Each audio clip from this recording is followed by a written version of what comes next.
Good morning. അപ്പോൾ നമ്മുടെ ഇന്നത്തെ റെസിപ്പി എന്ന് പറയുന്നത് വളരെ സിമ്പിൾ ആയിട്ടുള്ള അതുപോലെ തന്നെ നല്ല ടേസ്റ്റി ആയിട്ടുള്ള ഒരു ഉരുളക്കിഴങ്ങ് പൊരിയലാണ്. സാധാരണ നമ്മൾ ഉണ്ടാക്കുന്ന ഉരുളക്കിഴങ്ങ് പൊരിയലിൽ നിന്ന് കുറച്ച് വ്യത്യസ്തമായ രീതിയിലാണ് നമ്മൾ ഇത് ചെയ്യുന്നത്. പക്ഷേ ഉണ്ടാക്കാൻ വളരെ എളുപ്പവുമാണ്. അപ്പോൾ എങ്ങനെയാണ് നമ്മുടെ ഈ ഒരു ടേസ്റ്റി ആയിട്ടുള്ള ഉരുളക്കിഴങ്ങ് പൊരിയൽ തയ്യാറാക്കുന്നത് നോക്കാം.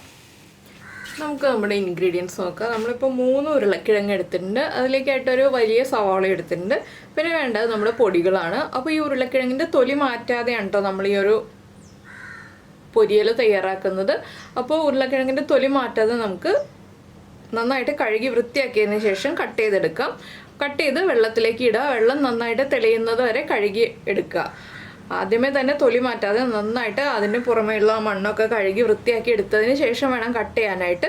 കട്ട് ചെയ്തിട്ട് വെള്ളത്തിലേക്ക് ഉടനെ തന്നെ ഇട്ട് വയ്ക്കുക. എന്താണെന്ന് വെച്ചാൽ ഉരുളക്കിഴങ്ങിൻ്റെ കളർ മാറിപ്പോവാതെ ഉരുളക്കിഴങ്ങിൻ്റെ സ്റ്റാർച്ച് മാറിപ്പോകുന്ന രീതിയിൽ വെള്ളത്തിൽ ഇട്ട് വെച്ചിട്ട് നമ്മൾ സ്റ്റാർച്ച് പോകുന്ന രീതിയിൽ 2-3 പ്രാവശ്യം എത്രത്തോളം പ്രാവശ്യം കഴുകുമ്പോഴാണോ വെള്ളം ക്ലിയർ ആയി വരുന്നത് അത്രത്തോളം പ്രാവശ്യം കഴുകിയെടുക്കുക. അതിനുശേഷം നമുക്ക് നമ്മുടെ പൊരിയൽ റെഡിയാക്കി എടുക്കാം. സവോള ചെറിയ പീസുകളായിട്ട് കട്ട് ചെയ്തെടുക്കുക. അപ്പോൾ ഇതെല്ലാം ചെയ്തിട്ട് നമുക്ക് ബാക്കിയുള്ള കാര്യങ്ങൾ ചെയ്യാം. ഇപ്പോൾ നമ്മൾ നമ്മുടെ ഉരുളക്കിഴങ്ങ് സവോളയും കട്ട് ചെയ്തെടുത്തിട്ടുണ്ട്. ഉരുളക്കിഴങ്ങ് കട്ട് ചെയ്തിട്ട് ഇത് കണ്ടോ വെള്ളം നല്ല ക്ലിയർ ആയിട്ട് വന്നിട്ടുണ്ട്. അത്രയും പ്രാവശ്യം ഞാൻ കഴുകിയെടുത്തു. ഈ ഒരു വലുപ്പത്തിലാണ് നമ്മൾ ഉരുളക്കിഴങ്ങ് കട്ട് ചെയ്ത് വെള്ളത്തിലിട്ട് വെച്ചിരിക്കുന്നത്. ഒരുപാട് വലിയ പീസുമായിട്ടല്ല, ഒരുപാട് ചെറിയ പീസായിട്ടല്ല, ഒരു മീഡിയം വലുപ്പത്തിലുള്ള പീസുകളായിട്ട്. സവോള കുറച്ച് തിക്കായിട്ട് കട്ട് ചെയ്തിട്ട് ഒന്ന് കുറുകെ കട്ട് ചെയ്തെടുത്തിട്ടുണ്ട്. ഇതുപോലെ കുറച്ച് തിക്കായിട്ടാണ് കട്ട് ചെയ്തെടുത്തിട്ടുള്ളത്. ഇനി നമുക്കൊരു ചട്ടി ചൂടാക്കിയിട്ട് നമ്മുടെ പൊരിയൽ റെഡിയാക്കി എടുക്കാം. അപ്പോൾ നമ്മൾ ഒരു ചട്ടി ചൂടാക്കിയിട്ട് ചട്ടിയിലേക്ക് ഞാൻ വെളിച്ചെണ്ണയാണ് ഒഴിച്ചിരിക്കുന്നത്. നിങ്ങൾക്ക് വെളിച്ചെണ്ണയോ വെജിറ്റബിൾ ഓയിലോ ഏത് വേണമെങ്കിലും യൂസ് ചെയ്യാം കേട്ടോ. ഇതിലേക്ക് നമുക്ക് ആദ്യം 1 ടീസ്പൂൺ കടുക് ചേർത്ത് കൊടുക്കാം. കടുകൊന്ന് പൊട്ടി തുടങ്ങട്ടെ.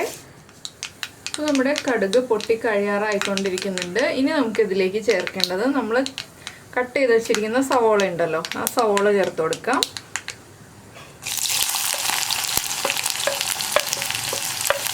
സവോള ചേർത്തിട്ട് ഒന്ന് വഴറ്റിയെടുക്കുക. ഒരുപാട് അങ്ങോട്ട് വഴറ്റണ്ട, ചെറുതായിട്ടൊന്ന് വഴറ്റിയിട്ട് ഉടനെ തന്നെ നമുക്കിതിലേക്ക് നമ്മുടെ ഉരുളക്കിഴങ്ങ് ചേർത്ത് കൊടുക്കാം കേട്ടോ. എന്താണെന്ന് വെച്ചാൽ ഉരുളക്കിഴങ്ങ് സവോളയും എല്ലാം ചേർന്ന് കുക്കായി വരുമ്പോൾ കറക്റ്റ് ആയിക്കോളും. അപ്പോൾ ഉരുളക്കിഴങ്ങ് ചേർക്കുന്നതിന് തൊട്ട് മുന്നേ ആയിട്ട് നമുക്ക് ഈ സവോളയിലേക്ക് പൊടികളൊക്കെ ചേർത്ത് കൊടുക്കണം. അതെന്തൊക്കെയാണെന്ന് വെച്ചിട്ടുണ്ടെങ്കിൽ ഞാനിപ്പോൾ ചേർക്കുന്നത് ഒരു 1/2 ടീസ്പൂൺ എരിവുള്ള മുളക് പൊടി. അത് നിങ്ങളുടെ എരിവനുസരിച്ച് മുളക് പൊടിയിൽ വ്യത്യാസം വരുത്താം. പിന്നെ കളറിനായിട്ട് 1/2 ടീസ്പൂൺ തന്നെ കാശ്മീരി ചില്ലി പൗഡറും ചേർക്കുന്നുണ്ട്. 1/4 ടീസ്പൂൺ മഞ്ഞൾപ്പൊടി, 2 പിഞ്ച് കായപ്പൊടി. ഇത്രയും ചേർത്തിട്ട് നന്നായിട്ടൊന്ന് ഇളക്കി മിക്സ് ചെയ്യുക. നമ്മുടെ ഈ പൊടികളുടെ ആ റോ ടേസ്റ്റ് ഒന്ന് മാറി വരുന്നത് വരെ നമ്മളൊന്ന് ഇളക്കി കൊടുക്കുക. 1 മിനിറ്റ് ടൈം ഒന്ന് ചെറിയ ബർണറിൽ ഹൈ ഫ്ലെയിമിൽ വെച്ചിട്ട് തന്നെ ഇളക്കി കൊടുക്കുക. അപ്പോൾ നന്നായിട്ട് പൊടികളുടെ റോ ടേസ്റ്റും റോ സ്മെല്ലും ഒക്കെ മാറി വരും. ഈ സമയത്ത് നമുക്കിതിലേക്ക് കുറച്ച് കറിവേപ്പിലയും കൂടി ചേർത്ത് കൊടുക്കാം.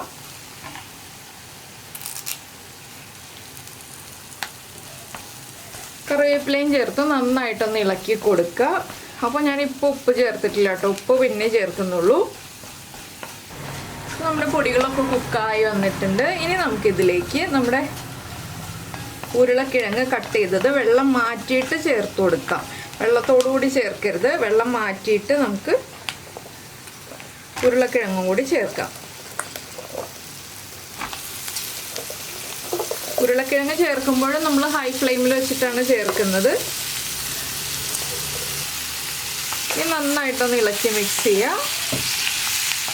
ഇളക്കി മിക്സ് ചെയ്ത് നമ്മുടെ മസാലകളൊക്കെ ഉരുളക്കിഴങ്ങിലേക്ക് ഒന്ന് പിടിച്ചു വന്നു കഴിയുമ്പോൾ നമുക്ക് ഫ്ലെയിം കുറച്ചിട്ട് ഒരു 20 മിനിറ്റ് ലോ ഫ്ലെയിമിൽ, ചെറിയ ബർണറിലാണ് ലോ ഫ്ലെയിമിൽ അടച്ചു വയ്ക്കാം. ഒരു 10 മിനിറ്റ് ആകുമ്പോൾ നമുക്കിത് തുറന്നിട്ട് ഉപ്പ് ചേർത്ത് കൊടുക്കാം. ഇപ്പോൾ ഉപ്പ് ചേർക്കരുത്. ഇപ്പോൾ ഉപ്പ് ചേർത്തിട്ടുണ്ടെങ്കിൽ ഉരുളക്കിഴങ്ങ് വേവാൻ സമയമെടുക്കും. അപ്പോൾ ഒരു 10 മിനിറ്റ് ആകുമ്പോൾ മാത്രം ഉപ്പ് ചേർത്ത് കൊടുക്കുക. ഇടയ്ക്കിടയ്ക്ക് ഒന്ന് തുറന്ന് ഇളക്കി കൊടുക്കണം കേട്ടോ. ഒരു 5 മിനിറ്റ് കൂടുമ്പോൾ ഒന്ന് ഇളക്കി കൊടുക്കണം. ഇപ്പോൾ നമുക്ക് അടച്ചു വയ്ക്കാം. നമ്മൾ ഉരുളക്കിഴങ്ങ് അടച്ചു വെച്ചിട്ട് ഒരു 10 മിനിറ്റ് കഴിഞ്ഞു. ഞാൻ ഇടയ്ക്ക് ഇളക്കി കൊടുത്തു. ഇപ്പോൾ നമ്മുടെ ഉരുളക്കിഴങ്ങിലേക്ക് നമുക്കിനി ഉപ്പ് ചേർത്ത് കൊടുക്കാം. ഇപ്പോൾ കുറച്ച് ഉപ്പ് ചേർക്കുക. പിന്നീട് നമുക്ക് ഇളക്കി മിക്സ് ചെയ്ത് ഉരുളക്കിഴങ്ങ് ഒന്നുകൂടി കുക്കായി വന്നു കഴിയുമ്പോൾ ചെക്ക് ചെയ്തിട്ട് ആവശ്യമാണെങ്കിൽ വീണ്ടും ഉപ്പ് ചേർത്ത് കൊടുക്കാം. എരിവ് കുറവാണെങ്കിൽ നമുക്ക് കുറച്ചുകൂടി മുളക് പൊടി ചേർത്തിട്ട് വീണ്ടും ഇളക്കി മിക്സ് ചെയ്ത് അടച്ചു വയ്ക്കാം. ഈ ഒരു സ്റ്റേജിലൊക്കെ മുളക് പൊടി ചേർത്ത് കൊടുത്താലും കുഴപ്പമില്ല.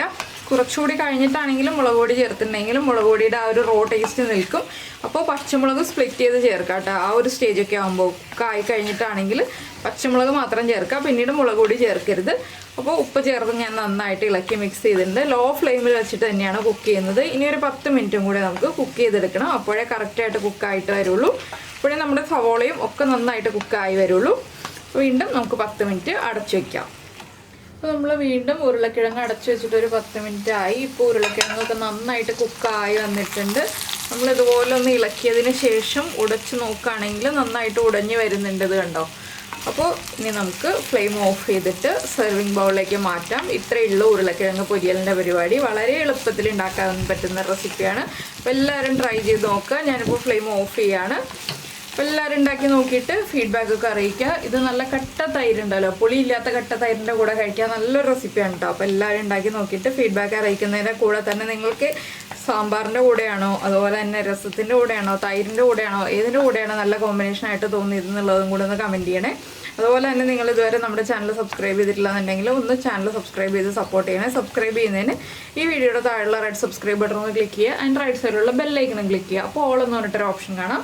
ആ ഓളും കൂടി പ്രസ് ചെയ്തിട്ടുണ്ടെങ്കിൽ ഞാൻ എപ്പോഴും വീഡിയോ അപ്ലോഡ് ചെയ്യുമ്പോൾ നിങ്ങൾക്ക് നോട്ടിഫിക്കേഷൻ വരും. അപ്പോൾ നമുക്ക് നമ്മുടെ അടുത്ത റെസിപ്പിയുമായിട്ട് വീണ്ടും കാണാം.